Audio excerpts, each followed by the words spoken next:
ఆమె తన జంతువు అలీఫ్ నోటిలో వజ్రాన్ని పెట్టింది. అది వెంటనే వేలాది అరుదైన ముత్యాలుగా మారిపోయింది. కాని అది తన జాతిలో చివరి జీవి. శాంతియుతంగా పెరల్ కలెక్టివ్ అనే ప్రజల పక్కన జీవించింది. ఎందుకంటే వాళ్లు ఈ ఆభరణాలను భారీగా సేకరించి రాజుకు సమర్పించి ఒక్క ముత్యం పొందేవారు.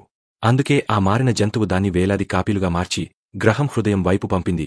అది గ్రహం యొక్క సౌభాగ్యం, స్థిరత్వానికి ఏకైక శక్తి మూలంగా మారింది. కాని ఈ సమతుల్యం ఎక్కువ కాలం నిలవలేదు. మనుషులు ఆ అరుదైన జీవులపై ఆశపడ్డారు. ఒక నివునొక గ్రహం ఉపరితలాన్ని తాకే ముందు పెరల్ కలెక్టివ్ యొక్క చివరి బతికినవారు ఒక బలమైన గుహలోకి పారిపోయి దాన్ని మూసివేశారు. కాని రాజు కుమార్తెలు ఇంకా బయటే ఉన్నారని గుర్తించలేదు. ఆమె వాళ్లను అందుకోలేకపోయింది. చివరిసారిగా తన తండ్రికి వీడ్కోలు చెప్పి తన ప్రజల బతుకోసం తనను తాను త్యాగం చేయడానికి బయల్దేరింది. కాని ఆమె ఒక మారిన జంతువును తప్ప ఎవరినీ కాపాడలేకపోయింది. ఆ జంతువుతో ఆమె భూగర్భంలోని గుహకు చేరుకుంది. అక్కడ పెరల్ కలెక్టివ్ యొక్క చివరి బతికినవారు ఉన్నారు. వాళ్ల ఖైదీ నాయకుడితో, మొదటి ప్రపంచ యుద్ధం నుండి ఉన్నవాడితో చర్చలు జరపడానికి వెళ్ళింది. అప్పుడు సైన్యం పూర్తి సన్నాహంతో బయట నిలబడి గుహద్వారం వద్ద సాష్టాంగం చేస్తోంది.